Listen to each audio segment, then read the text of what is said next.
എനിക്ക് മുഖം നോക്കാതെ നിങ്ങളോട് കുറച്ച് സംസാരിക്കാനുണ്ട്. എന്റെ ആഗ്രഹമാണ്, എന്റെ സ്വപ്നമാണ് ഒരു ഉന്നത കുലജാതൻ അവരുടെ ഉന്നമനത്തിന് വേണ്ടി ട്രൈബൽ മന്ത്രിയാവണം.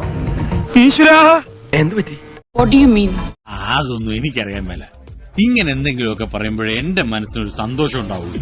ഞാൻ എന്റെ സന്തോഷം നോക്കിയാ പോരെ. ഒരു ട്രൈബൽ മന്ത്രിയാവാൻ ഒരാളുണ്ടെങ്കിൽ അദ്ദേഹത്തെ മുന്നോക്ക ജാതികളുടെയൊക്കെ ഉന്നമനത്തിന് വേണ്ടിയുള്ള മന്ത്രിയാക്കണം. ഇത് ഈ ജന്മം ശരിയാവില്ല. കാഷ്ട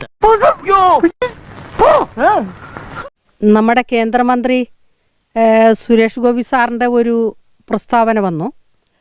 അത് എന്തായാലും വളരെ ബാലുഷ്യമായി പോയി ആ പ്രസ്താവന എന്നാണ് ശരിക്കും എനിക്ക് പറയാനുള്ളത്. അതൊക്കെ നാട്ടുകാർക്ക് അറിയാവുന്ന കാര്യം അല്ലേ? അങ്ങനെയൊക്കെ വഴിയില്ല.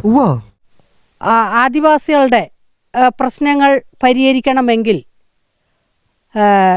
ഉന്നത കുലജാതരായിട്ടുള്ള സവർണര് പോലെയുള്ള ആളുകൾ വരണം, അപ്പോഴേ ആ പ്രശ്നങ്ങൾ പരിഹരിക്കൂ എന്നാണ് അതിനകത്ത് പുള്ളി ഒരു റിപ്പോർട്ട് കൊടുത്തിരിക്കുന്നത്.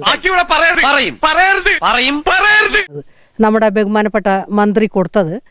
പക്ഷേ ഈ 1947 ഇന്ത്യക്ക് സ്വാതന്ത്ര്യം കിട്ടി ഈ കാലം അത്രയായിട്ടും ഉന്നത കുലജാതരായിട്ടുള്ള ആളുകൾ മാത്രമാണ് ഈ വകുപ്പ് കൈകാര്യം ചെയ്തിട്ടുള്ളത്. നീ അറിഞ്ഞ ഞാൻ പെട്ടു. പോയിട്ട് വരാം.